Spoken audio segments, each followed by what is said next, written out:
For those of us of a certain age, the wacky original shonen spin-off movie is a rite of passage.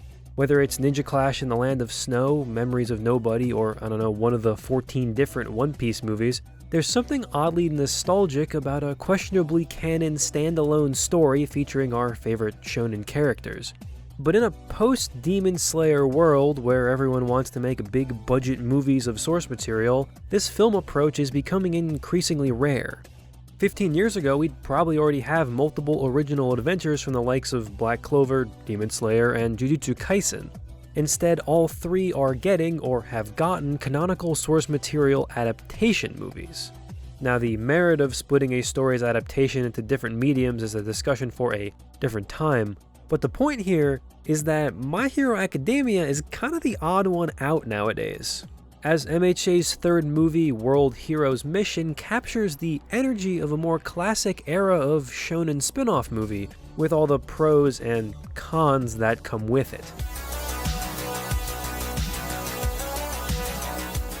World Heroes Mission is a fun film and a good shonen one for that matter, with some of the prettiest and well put together fight scenes the series has ever seen. There's like a full 360-degree fight scene with a helicopter in this movie that's entirely in what appears to be 2D. I don't even want to think about how long it took them to animate that because it's ludicrous. The strength of any original spin-off movie is always in its original character and original villains, and I'm delighted to say that Roddy is a great addition. While I still like Melissa better, I think he fills the role he needs to in a film like this, and his quirk is absolutely adorable. We'll get to the villains later.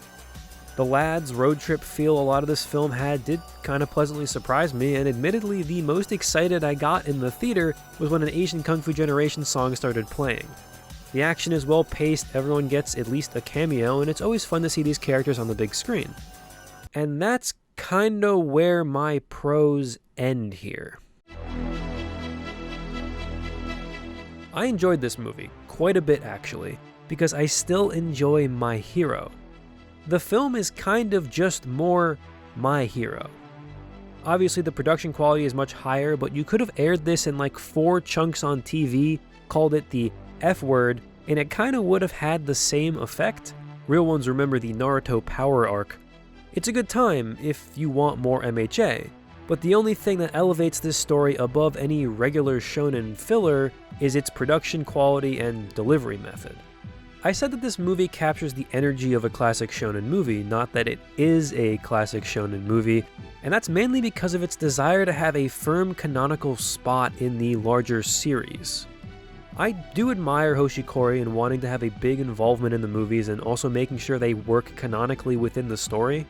It is nice to not have to read an entire college thesis about where these stories fit into the timeline, but that also kind of shackles it to certain restraints. Its dedication to existing canon is actually kinda what turns it into big budget filler. Things can't get too wild or too wacky or have real ramifications even inside the film, because they have to fit neatly into the pre-existing story arc. It limits what the characters are able to do, and while Two Heroes gets around this by introducing a movie-specific item, World Heroes Mission bears the brunt of its canonhood on its sleeve.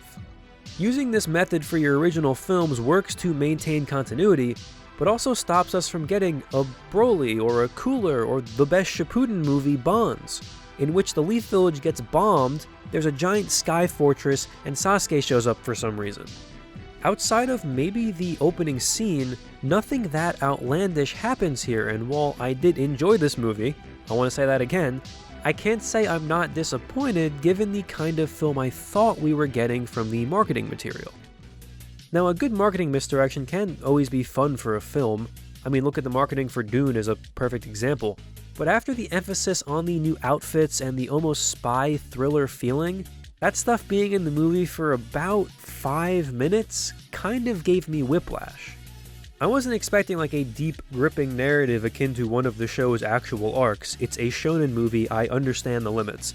But I was hoping for something a bit more dramatic than a cut-and-dry 3-act play. Meet original character, hang out with original character, fight main villains with character while side characters fight henchmen, roll credits.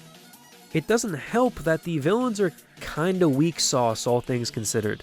They have zero personality and the coolest one just dips halfway through the movie. Our main villain gets basically no screen time until the end and like a 2-sentence explanation of his literal genocide motivation. Again, I was not exaggerating when I said it really captures the energy of classic shonen. But at least they gave us a couple cool looking fights, and that's really the only reason the villains are ever in these movies at all. Of course, other than the absurdist twist of getting Deku erroneously charged with mass murder, I take it back, this film did do something to surprise me. Ultimately, the divide on this film is pretty simple. If you, like me, still like My Hero, then you're going to enjoy this movie. If you don't, or even if you're just kind of tired of the series, then you're probably not gonna enjoy this film that much. There's not much here that will blow you away except for maybe the movie level animation. It's a good, visually impressive shonen movie that paints by the numbers to provide a fun adventure and a good time, but is stuck within the restraints of a much larger series and didn't impress me as much as I was hoping. Despite all that, I'm still going to watch My Hero Season 6. I will still surely pay money to go see the 4th movie whenever it comes out. But after World Heroes Mission, I've accepted the fact that all I'm going to be paying for is just some more MHA.